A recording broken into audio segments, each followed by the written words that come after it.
Halo keluarga Indonesia, apa kabar? Senang sekali saya Astia Dika bisa kembali menemani Anda di acara Kumpul Keluarga.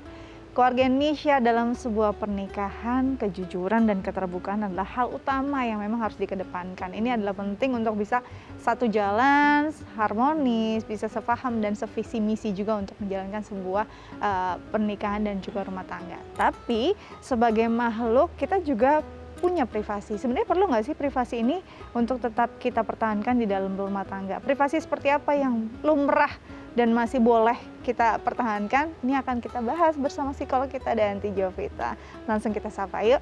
Halo Anti, apa kabar? Halo Dika, kabar baik. Dika gimana kabarnya? Aku baik Anti. Nah Anti, kalau kita bicara tentang pernikahan, ini kan hal yang dua manusia, dua insan jadi satu. Lalu istilahnya saling membaur, saling berkombinasi gitu dalam kehidupan. Perlu ada keterbukaan, perlu ada kejujuran. Sejauh mana ini begitu penting dalam sebuah hubungan pernikahan? Ya, jadi keterbukaan, kemudian kejujuran itu sangat penting dalam sebuah relasi khususnya pernikahan. Ya. Karena ini adalah relasi yang kita harapkan kan seumur hidup.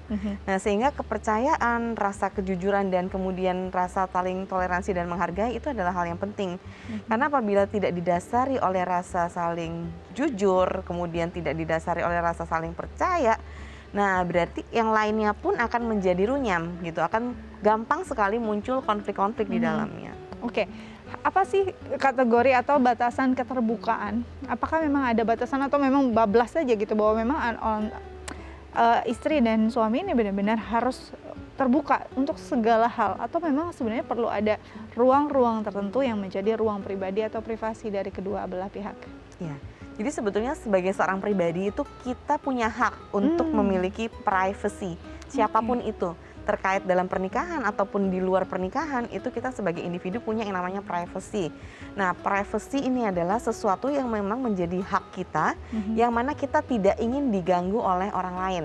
Nah, setiap orang punya privacy tentunya dengan ranah yang berbeda-beda. Nah, inilah yang tentunya harus diungkapkan kepada pasangan, bahwa saya itu punya privacy yang saya ini tidak nyaman kalau orang lain, bukan kamu aja loh ya, gitu kan. Orang lain pun melanggar privasi saya. Tapi yang penting sekali lagi apapun itu mereka punya hak dan itu dikomunikasikan kalau memang ternyata pasangan menuntut atau kemudian melanggar privasi mereka, dan akan lebih baik itu dibicarakan dari awal bahkan sebelum pernikahan. Nah nanti kalau hal yang paling mungkin apa ya, kalau istilah bahas anak sekarang tuh receh gitu ya, tentang privasi itu adalah dompet dan juga ponsel gitu ya. Iya. Ini hal yang mungkin paling lumrah, privasi dalam rumah tangga, yang kadang-kadang ada yang bilang, saya nggak ada masalah handphone saya dibuka atau passwordnya juga diketahui oleh pasangan, atau dompet saya dibuka oleh pasangan, itu nggak ada masalah. Tapi sebenarnya secara etikanya boleh nggak sih ini kita saat buka dompet pasangan atau buka ponsel pasangan tuh etikanya ada nggak sih nanti? Etikanya adalah minta izin. Oke. Jadi bukan perkara boleh atau enggak, tapi minta izin dan dibolehkan nggak sama pasangan. Kalau memang dibolehkan, nah berarti kan dia sudah mengizinkan, jadi silahkan. Tapi kalau tidak dibolehkan, kemudian kita curi-curi, nah ini kan namanya kita melanggar kepercayaan. Betul. Dan melanggar privasi. Kan kita pun nggak mau kan kalau kita punya privasi yang kita nggak ingin orang lain langgar, atau bahkan sembunyi-sembunyi, kemudian orang lain melakukan itu secara sembunyi-sembunyi. Nah kalau kita tidak ingin seperti itu, hendaknya kita bisa menghargai orang lain juga termasuk pasangan kita. Oke, tapi kebanyakan ini jadi konflik nanti saat kita justru melarang, bukan melarang, yang mungkin tidak berkenan untuk barang pribadi kita dibuka atau dicek oleh pasangan. Ada mungkin dari pasangannya merasa curiga nih, kayaknya ada apa-apa gitu ya, atau justru dari kita, kok kamu kayak nggak percaya sih sama saya. Ini kan jadinya ada ketidakpercayaan, ada kekecewaan dari dua belah pihak sebenarnya. Jadi sebenarnya perlu dibahas apa enggak sih perlu dibahas untuk bisa meluruskan, tapi kalau seenggaknya ini justru meruncingkan konflik, better nggak usah dibahas gitu. Yang betul adalah sebisa mungkin dibahas, karena kalau tidak dibahas, misalnya contohnya nih, sang istri pengen lihat handphone suami, tapi suami bilang, sorry, kan dari awal aku udah bilang ini privasi aku, kamu nggak boleh buka-buka, kamu nggak boleh ngelihat, aku merasa terganggu privasinya. Tapi kemudian akhirnya ini dilanggar misalnya, nah berarti kan si pihak suami akan merasa tidak percaya. Nah yang penting untuk dibahas adalah sebetulnya kenapa kamu nggak bolehin saya ngelihat, masalahnya di mana gitu. Nah itu sih sebetulnya. Dan kalau alasan itu bisa diterima, nah kan lebih enak gitu. Misalnya contohnya, sebetulnya aku nggak cuman kamu doang loh yang nggak boleh baca, semua orang pun termasuk mama saya pun nggak boleh, Betul, karena betul. itu emang yang menurut saya adalah hak yang memang paling pribadi dalam diri saya. Dan ini kadang kita jangan kayak negatif thinking, wah berarti ada selingkuhannya nih di dalam gitu itu kan dia. ya. Itu yang harus ditepis Iya, jauh-jauh. itu harus tepis. Benar-benar karena memang dianya secara internal merasa ini kan ada orang-orang memang punya barang-barang pribadi yang memang ini benar-benar dia jaga banget sebagai hal pribadinya dia. Nah, tapi kan tidak memungkinkan pula untuk misalnya lambat laun nanti sejalan dengan usia pernikahan, akhirnya ini berubah. Misalnya si suami tadi yang nggak dibolehin lihat, akhirnya lambat laun dia akan merasa bahwa oh iya ya, oke kok istri aku gitu kan ya, dan akhirnya dia memperbolehkan. Atau terkadang kita pancing dulu juga boleh. Nih kamu boleh kok lihat tentang handphone aku apapun ini, aku nggak merasa terganggu. Nah itu tidak memungkinkan, tidak menutup kemungkinan bahwa nantinya pun sejalan dengan waktu akan lebih percaya dan saling percaya dan akhirnya membolehkan misalnya pihak istri atau pasangan untuk misalnya melihat, misalnya ada yang seperti ini, boleh ngelihat tapi pas ada aku ya, gitu. Oke, jadi balik lagi pada kesepakatan komunikasi sebenarnya komunikasi ya. sebetulnya. Dan kalau iya. memang pasangan kita tidak berkenan, tidak perlu dipaksakan gitu Betul, ya. Dan ini benar. ada balik lagi pada etikanya juga dalam sebuah hubungan, pasti ada etika karena kita kan manusia ya Onti ya. Iya, Oke, betul. nanti kita bahas lebih jauh lagi, tapi kita harus jeda dulu ya. Nah, Iya. keluarga Indonesia jangan kemana-mana, tetap bersama kami di Kumpul Keluarga.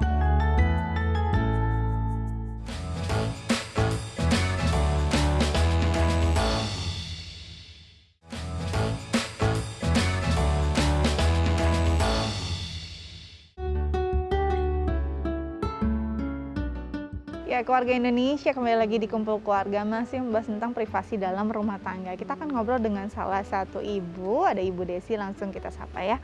Halo Ibu Desi, apa kabar? Hai Bu Desi. Apa kabar? Oke, Desi, Mbak Desi nih karena masih muda ya, kita panggil Mbak ya. Mbak Desi, kita bicara hari ini tentang privasi dalam pernikahan. Menurut Mbak Desi sendiri, kategori privasi dalam pernikahan itu perlu atau enggak? Perlu sih, perlu banget. Karena memang sejauh ini selama menikah memang alhamdulillahnya tuh sama suami memang udah ada privasi tersebut gitu, dan tidak ada apa ya, saling gimana-gimana ke pasangan gitu. Kayak gitu sih. Oke, Itu perlu berarti banget. memang perlu dikedepankan privasi dalam hubungan gitu ya, dalam hubungan pernikahan. Hal-hal ini sebenarnya sudah dibicarakan sebelum pernikahan kah atau berjalan begitu saja, tapi sudah sama-sama sadar bahwa ini perlu? Berjalan gitu aja sih. Jadi entah dari kami pacaran pun memang udah nggak ada apa namanya, aku ngecek handphone tanpa pengetahuan pasangan gitu atau suami, nggak sama sekali gitu. Sampai sekarang pun ya dia boleh melihat handphone saya, tapi maksudnya kita kayak dia mau saling menghormati lah gitu. Karena kan kadang di handphone juga ada soal kerjaan, yang itu kerja juga sebenarnya privacy banget gitu. Jadi kayak nggak semuanya harus tahu walaupun itu suami gitu, kayak gitu sih. Jadi memang saya sama suami, handphone kita memang dikunci, tapi bukan berarti pasangan suami tidak boleh, saya atau suami tidak boleh melihat handphone. Boleh aja, tapi ya itu izin dulu. Dan nggak ada kesepakatan dari awal, kamu nanti kalau ini harus izin dulu ya, nggak ada sih. Tapi emang ngalir aja, nggak tahu juga, mungkin sayanya juga udah percaya sama suami karena udah tahu dia seperti apa, lingkungannya seperti apa. Dia pun sama ke saya juga seperti itu gitu. Bahkan sampai sekarang pun saya nggak tahu isi chatnya kayak gimana sama orang lain itu, nggak tahu. Kecuali kalau misalnya pas lagi megang, kebenaran lagi pegang handphone dia, terus ada chat masuk di atas, ya udah cuman kayak kelihatan di atasnya, tapi aku nggak berani buka gitu. Karena ya itu balik lagi ke privasi masing-masing gitu. Jadi menghargai Tapi dan nggak ada rasa kayak percaya ya. dari awal, nggak ada komitmen dari awal, tapi memang udah ngalir gitu aja selama 3 tahun pernikahan. Wow, luar biasa. Jadi Mbak Desi dengan suami ini menjunjung tinggi rasa saling menghormati dan menghargai dan juga percaya ya Onti. Sebenarnya ini kan pondasi utama dari menjaga privasi masing-masing sebenarnya Onti. Betul, iya, saling menghargai sebetulnya kata kuncinya ya. Dan saya juga salut nih dengan Mbak Desi bahwa dari awal tuh ya santai aja mereka berdua. Memang nggak ada komitmen khusus, tapi mengalir, dan mengalirnya ini saling membuat nyaman. Jadi seperti itu, ada yang memang dari awal memang ada terikat satu hal yang memang harus disepakati bersama, tapi ada yang mengalir dan nyaman gitu. Dan kalaupun memang ada yang nggak nyaman, dia akan berbicara pada saat sambil mengalir ini. Ada juga yang pasangan seperti itu, dan itu sekali lagi nggak masalah. Jadi benar-benar tergantung sama karakteristik dari setiap pasangan ini. Oke, nah kalau tadi kan mungkin kita sempat singgung bahwa ponsel salah satu ruang privasi yang memang kita hargai atau kita jaga. Selain itu dari hubungan Mbak Desi dengan suami, ruang-ruang privasi apa sih yang dijaga juga? Apakah tadi mungkin ada keterkaitan dengan dompet atau bahkan sosial media? Kan kadang sering juga ada yang bertukar password dan username. Apakah itu juga bagian dari ruang privasi yang kalian jaga? Enggak sama sekali. Di Instagram pun saya nggak tahu passwordnya apa. Saya tahu password email karena waktu itu memang sempat login di handphone, tapi nggak di otak-atik, nggak diapa-apain karena ya udah gitu, nggak harus ada yang diketahui juga gitu. Maksudnya ya paling izin juga kerjaan atau apa gitu. Jadi memang nggak ada ini. Tapi IG saya nggak tahu, suami pun nggak tahu password IG saya gitu. Tapi memang dia juga, setahu saya sih dia nggak pernah lihat Instagram saya, kayak lebih ke DM siapa yang nge-DM gitu, kayak gitu nggak pernah sih, nggak pernah ada. Saya pun sama gitu, kayak gitu. Karena itu balik lagi, kalau ketika mau misalkan Pak pinjam handphone dong, terus pasti kan dia nanya tuh mau apa gitu, misalkan mau ngeliat ini ya nggak masalah gitu. Kayak dulu suami sempat nggak punya Instagram, nah buat kerjaan dia pakai Instagram saya, ya udah dia cuma pakai buat kerjaan, tapi dia nggak sampai buka-buka yang lain gitu, karena ya dia makainya di sebelah saya, jadi saya tahu dia buka apa gitu. Terus perihal keuangan, kalau dulu sebelum saya bekerja memang saya yang handle keuangan, cuman untuk kayak isi dompet kayak gimana sih enggak. Nah setelah saya pun kerja dan suami juga kerja, jadi kita udah masing-masing emang udah itu baru komitmennya tuh di keuangan. Jadi oke, gaji kamu buat apa nih, gaji saya buat apa gitu. Terus kita nggak ada kayak ganggu gugat kayak gimana. Kalau saya pribadi sih paling kalau memang butuh ya saya ngomong, kalau enggak ya saya nggak akan ngomong gitu. Kayak saya ngasih ke orang tua pun suami nggak tahu gitu, kayak gitu. Misalkan pada waktu itu orang tua minta, terus saya izin dulu sama suami, enggak, karena saya ngerasa ya itu kan pakai gaji saya gitu, saya nggak harus izin, kecuali saya pakai gaji suami baru saya izin ke suami, kayak gitu sih. Ini yang luar biasa. Komitmennya di keuangan doang. Komitmennya memang ini hal yang kadang-kadang malah jadi konflik ya Ontia, saat kita sebenarnya juga hargai juga bahwa andai kata suami mau memberikan pada keluarganya, kita nggak perlu ganggu gugat selama itu make sense dan juga tidak mengganggu keuangan keluarga, itu sudah jadi ruang privasi dia. Tapi ini kadang-kadang yang justru nggak dianggap gitu, bahwa keuangan itu justru nggak ada privasinya. Uang suami, uang istri ini salah kaprah nggak sih Onti sebenarnya? Iya, jadi sebetulnya balik lagi tadi ke setiap pasangan punya karakteristik yang unik. Nah, di sini saya salutin sama Mbak Desi karena sama suami itu saling menghargai dan saling mempercayai. Nah, tapi memang tidak menutup kemungkinan di luar sana memang banyak sekali pasangan-pasangan dengan tipe yang berbeda tentunya. Dan kalau selama ini mereka jalankan dan nggak ada masalah, ya berarti ya itu karakteristik dari keluarga mereka, karena mereka sepakat tadi ya. Iya, karena kesepakatan tadi. Oke, nah Mbak Desi, di sini ada psikolog kita, mungkin ada yang ingin ditanyakan terkait tema kita hari ini, silakan. Nah, tadi sih ya betul memang soal itu, tapi saya juga pengen nanya juga sih soal yang tadi privasi soal keuangan gitu. Kayaknya perlu nggak sih? Saya sih memang nggak pernah tahu gitu, kayak mungkin kadang suami juga suka ngobrol, tapi kadang enggak, jadi saya nggak pernah tahu itunya. Itu perlu nggak sih, maksudnya saya sebagai seorang istri bertanya gitu. Kalau dalam agama memang uang istri, uang suami yang milik istri gitu. Nah, tapi saya juga bingung apakah komitmen ini tuh salah apa enggak gitu.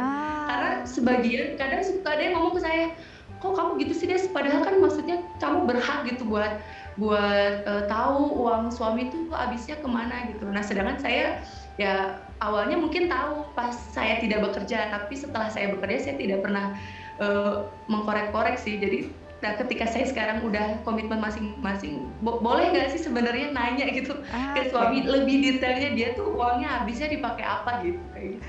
Boleh nggak ya Anti? Wajarkah, etiskah kita menanyakan alokasi gaji suami itu kemana saja? Itu wajar sekali, wajar karena kan banget kita sebagai istrinya wajar sekali.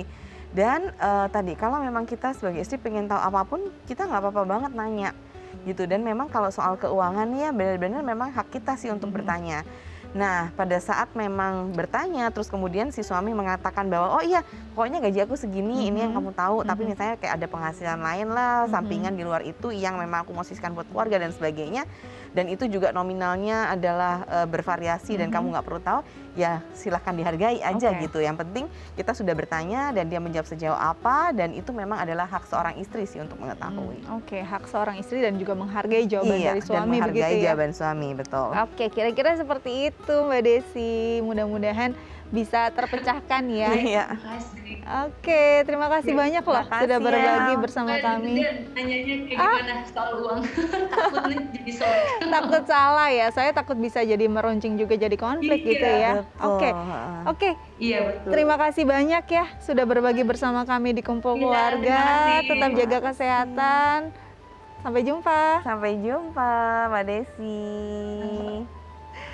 Nah, nanti memang perlu kesepakatan, juga saling menghormati dan menghargai ya. Apalagi harus percaya juga sih dengan pasangan kita. Nah, kalau kita lihat ini, tadi kalau kita komunikasinya nggak baik, kita bisa justru jadinya konflik karena sensitif. Nah, ini kalau tadi kita bicara mungkin tadi keuangan atau hal-hal yang sifatnya sosial media, pekerjaan mereka. Tapi ada juga namanya circle pertemanan yang kadang-kadang itu perlu ruang privasi dari pasangan masing-masing nih nanti ya. Nanti kita bahas, tapi kita harus jeda dulu. Nah, Keluarga Indonesia Oke. jangan kemana-mana, tetap bersama kami di Kumpul Keluarga.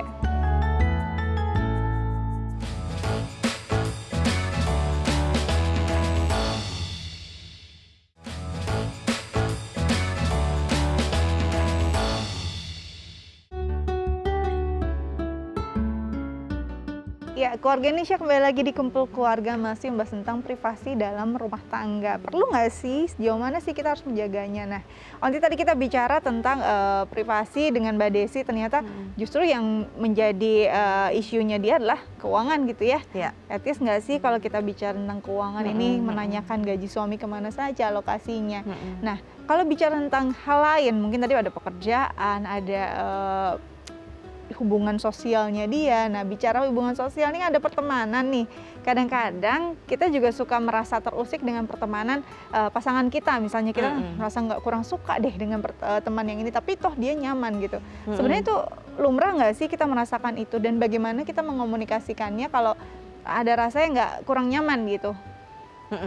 Pada saat kita merasa tidak nyaman dengan pertemanan suami, nah kita sampaikan kepada suami, komunikasikan, intinya adalah apa alasannya kita nggak setuju. Oke. Apakah memang pergaulan tersebut emang efeknya negatif buat suami, ataukah karena misalnya pada saat bersama dengan teman-teman itu menyita waktu sekali sehingga akhirnya meniadakan waktu berdua, atau seperti apa. Nah, jadi intinya adalah pada saat tidak setuju dengan pertemanan suami, core-nya atau isu utamanya itu apa, dan itu yang diselesaikan. Misalnya contohnya ada juga yang aku sih nggak masalah kamu berteman sama siapa aja, tapi yang penting kamu bisa bagi waktu, jadi jangan memakai waktu yang quality time kita berdua. Oke. Nah, itu nggak apa-apa. Jadi balik lagi semua itu tergantung situasi dan kondisi dari pihak masing-masing pasangan. Dan di dalam hal ini tuh nggak ada yang salah, nggak ada yang benar, tapi lebih ke intinya adalah apa yang sudah disepakati bersama, apa yang dikomunikasikan, dan apa yang saling dihargai antara pihak satu dengan lainnya. Karena ini nggak akan pernah sama antara pasangan satu dengan lainnya. Nah, kemudian hal yang kedua adalah ada perbedaan antara rahasia sama privacy. Ya, ini harus dibedakan Iya, nih. benar sekali ya. Tapi Rahasia kadang-kadang dan kita privacy. merasa rancu ya. Bedanya seperti ini, kalau rahasia adalah memang sesuatu yang sengaja kita tutupin. Karena mungkin kita berbuat salah kepada pasangan, jadi sengaja kita tutupin. Tapi kalau privacy adalah sesuatu yang memang kita nggak ingin orang lain tahu atau pasangan tahu, karena kita tidak ingin area itu diganggu. Nah, jadi yang boleh adalah privacy. Kalau Bukan rahasia ya. sebaliknya tidak ada. Jangan ada dalam rumah tangga, Betul. jangan ada rahasia di antara kita gitu Iya ya. dong. Oke, nanti kalau kita bicara tentang tadi privacy, mungkin orang yang sifatnya konkret gitu ya. Keuangan, sosial, terus mungkin ponsel, kerjaan gitu, itu jadi suatu hal yang konkret bahwa itu adalah ruang ranahnya masing-masing. Tapi diri sendiri itu kan juga privacy nggak sih nanti? Kadang mungkin ini jadi konflik, mungkin pengalaman saya pribadi, saya sulit untuk punya waktu untuk diri saya sendiri. Ini juga masuk nggak sih dalam privacy? Kayaknya sebagai ibu, sebagai istri, sulit sekali untuk mencuri waktu untuk dirinya sendiri. Betul. Ya nggak sih, harus Iya. sama-sama terus. Nah ini sebenarnya boleh nggak sih kadang-kadang kebanyakan perempuan yang sudah memiliki anak, sudah punya rumah tangga, kok jadi malah terlihatnya tabu ya untuk punya ruang untuk dirinya sendiri. Betul sekali. Padahal itu wajib loh. Ya. Kita punya hak untuk punya me time untuk diri sendiri. Nah ini pun sebaiknya kita komunikasikan sama pasangan bahwa saya itu butuh ruang privacy buat saya melakukan kegiatan yang memang nyaman buat saya dan itu sifatnya sendirian. Entah itu meditasi atau nonton atau apapun, tapi saya ingin sendirian. Ya. Nah kemukakan bisanya kapan, misalnya contohnya seperti apakah seharian ataukah mingguan.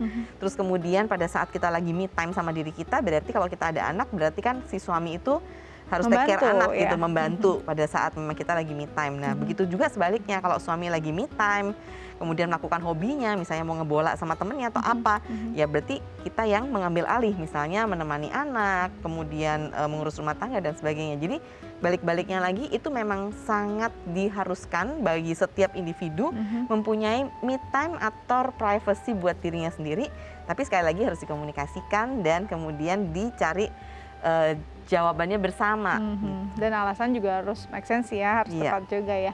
Nah nanti kalau tadi kita bicara tentang privasi, sebenarnya apa dampaknya kalau privasi ini sebenarnya tidak ada sama sekali dalam hubungan pernikahan? Iya, jadi kalau nggak ada privacy dan apalagi itu memang sangat sama sekali sudah benar-benar plong, balik lagi sebetulnya ke pasangan itu. Ada memang pasangan yang sangat nyaman dengan tidak ada privacy sama sekali, dan Oke. kalau kedua-duanya merasa nyaman seperti itu, ya silahkan. Gitu, intinya kan berarti nyaman bagi kedua belah pihak. Iya.